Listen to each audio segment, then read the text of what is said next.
नमस्कार, आप देख रहे हैं न्यूज़ पीआर और मैं हूं आपके साथ रुचिका राज। आज हमारे साथ पूर्व केंद्रीय मंत्री नागमणि जी मौजूद हैं। जैसे आपने शराबबंदी को लेकर के बोला कि ये एक एजेंडा है, तो क्या लगता है आपको इससे आपको वोट मिलेगा, महिलाओं का वोट मिलेगा, इसलिए आपने ये एजेंडा रखा है क्या? देखिए, शराब जो बंदी किया गया नीतीश कुमार सरकार ने, तो ये बिल्कुल सही कदम था कुछ हदों तक। लेकिन पहले शराब दुकान से मिलता था, अब होम डिलीवरी हो गया और उसका घाटा क्या हो रहा है? आम जो किसान हैं, 75% बिहार में किसान हैं, उन पर शराब से 7,000 करोड़ तो पहले का टारगेट था, अभी 12-15 हज़ार करोड़ रुपया शराब से आता। उसको भरपाई के लिए किसान को टारगेट बनाया गया। किसानों से का जो ज़मीन है वह मार्केट रेट जो होना चाहिए उससे 3 गुना, 4 गुना, 5 गुना सरकार सर्कल रेट बढ़ा दिया। तो जो ज़मीन का रजिस्ट्री होता है, यह भार किस पर जा रहा है? किसानों पर पड़ रहा है। भैया 75% हमारा किसान है और उसका टैक्स जो है सो किसानों से लगाया जा रहा है। इसलिए मेरी पार्टी की सरकार बनेगी, इसमें शराब को बिल्कुल हम लोग ओपन करेंगे कंडीशन के साथ कि अगर कोई शराब पीना चाहता है तो लाइसेंसी जो रेस्टोरेंट में हो वहाँ पीना है। रोड पर हो हंगामा करेगा उसको पुलिस गिरफ्तार करेगी। अगर कोई दारू पी करके घर में महिलाओं के साथ किसी तरह का अननेचुरल एक्टिविटी करेंगे तो उन पर FIR होगा और उनको जेल में भेजा जाएगा। तो क्या लगता है ये सब चीज़ें, जैसे कि आपने बोला, इसके पहले भी शराब बिकते थे जब 5 साल पहले, लेकिन उस वक्त जो जिस तरीके की हिंसा हमें देखने को मिली, महिलाओं के ऊपर हिंसा होती थी और भी कई ऐसे लोग थे जो कमाते थे और उसी वक्त सारे शराब में ही सारे पैसे उनके चले जाते थे। तो इन सब चीज़ों पर क्या जिस तरीके से आपने बोला वैसे बैन लगा पाएंगे स्ट्रिक्टली जितना? देखिए, जो सरकार चाह लेगी तो को पत्ता नहीं हिल सकता है, एक पत्ता नहीं हिल सकता है। जब दंगा फसाद होता है और जब कर्फ्यू लागू कर दिया जाता है तो कोई खिड़की भी डर से नहीं खोलता है। सरकार की जो ताकत है समझिए। तो हम पूरे जिम्मेवारी के साथ इस बात को बोल रहे हैं कि शराब एक कंडीशन के साथ खोलेंगे। और आप बताओ हमको कि पूरे दुनिया के लोग, दुनिया के पैमाने पर लोग गाय का मांस खाते हैं, दुनिया के पैमाने पर, लेकिन भारत में गाय जो है, भारत में गाय माता मानी जाती है।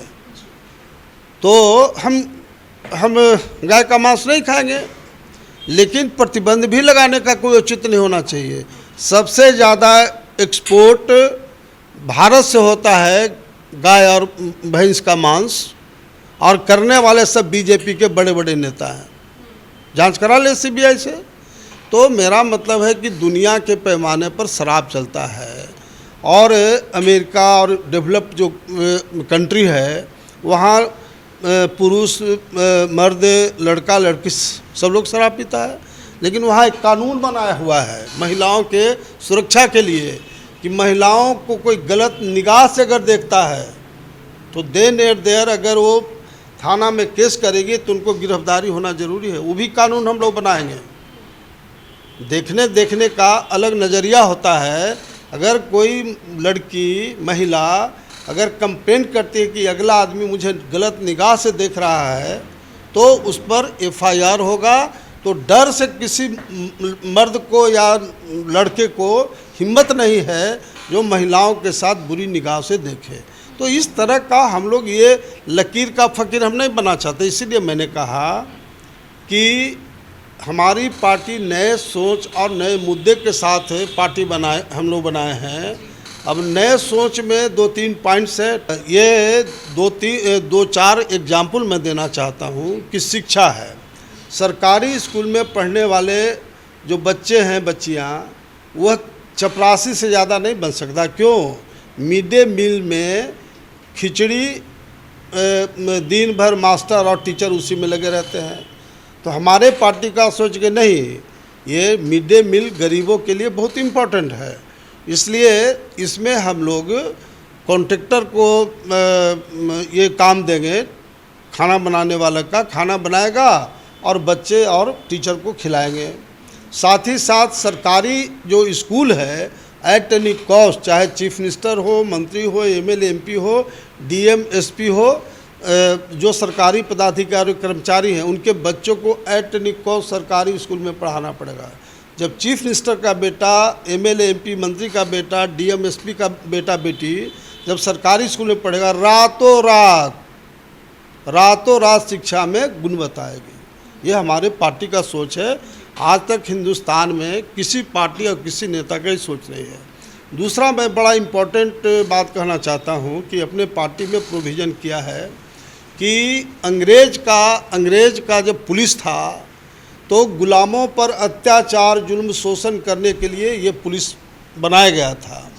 आज आज़ाद हिंदुस्तान में पुलिस का वही रोल है। अगर अमेरिका और यूरोपियन कंट्री में अगर पुलिस आपके पास आती है तो आपको लगेगा कि मेरा कोई मित्र आ गया, लेकिन यहाँ पुलिस अगर आपके घर पहुँचती है तो लगेगा कि कोई जल्लाद आ गया। तो पुलिस का हम दोष नहीं देते हैं, ये सरकार का दोष है कि अथाह पावर पुलिस विभाग को दिया है। हमारे पार्टी का सोच है कि नहीं, ये पुलिस का काम होगा एफआईआर करना, ये सिविलियन जो मजिस्ट्रेट होगा वह केस का जांच करेगा, सुपरविजन करेगा, और जब जांच रिपोर्ट आएगा जो दोषी होगा उसको गिरफ्तार करेंगे। पुलिस का काम सबसे इम्पोर्टेंट होना चाहिए, लॉ एंड ऑर्डर को ठीक करे। अब यहाँ मियाँ बीवी का झगड़ा होगा तो पुलिस के यहाँ कंप्लेन होता है। भाई कौन तरीका, उसका सिस्टम हम लोग अलग बनाएंगे कि वह पंचायत को पावर दिया जाएगा। और अगर लेकिन हर चीज़ों में पुलिस, तो इसीलिए पुलिस से दहशत लोगों में है। हम पुलिस का जो वर्तमान स्ट्रक्चर उसका मैं विरोधी नहीं हूँ, मैं सिस्टम का विरोधी हूँ। इसलिए हमारे पार्टी की सरकार बनेगी, हमारी पार्टी में प्रोविज़न किया है कि पुलिस के पावर को कम करेंगे। उसी तरह से आप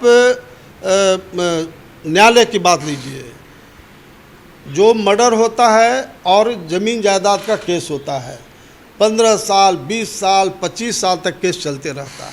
आप बता दो कि करोड़ों रुपया आम जनता के लिए ना सरकार है, आम जनता का करोड़ों रुपया कोर्ट कचहरी, वकील और जेल में अप डाउन में खर्च होता है। और सरकार का भी करोड़ों रुपया जो जेल में 15 साल 20 साल रहता है उस पर खाना, दवा, दारू, कपड़ा लत्ता, मैनेजमेंट में खर्च होता है। तो हमारे पार्टी का सोच बिल्कुल अलग है। हमारे पार्टी का सोच है कि 1 साल के अंदर में लोअर कोर्ट से सुप्रीम कोर्ट तक एट एनी कॉस्ट जजमेंट आपको देना है। उसमें सबसे बड़ा बाधक है कि जो ये गवाह होता है वो 10, 20, 25, 50 बार उसका वकील टाइम ले लेता है। नहीं, कानून बनेगा कि आपको नोटिस जाएगा, आपको एट एनी कॉस्ट गवाही देना है। अगर आप नहीं देते हैं इसका मतलब कि आपको कुछ नहीं करना है, अपना कोर्ट अपना फैसला करेगी। और भी ऐसी तमाम खबरों के लिए हमारे साथ बने रहिएगा और देखते रहिएगा न्यूज़ पीआर। कैमरामैन हीरालाल के साथ मैं रुचिका, पटना।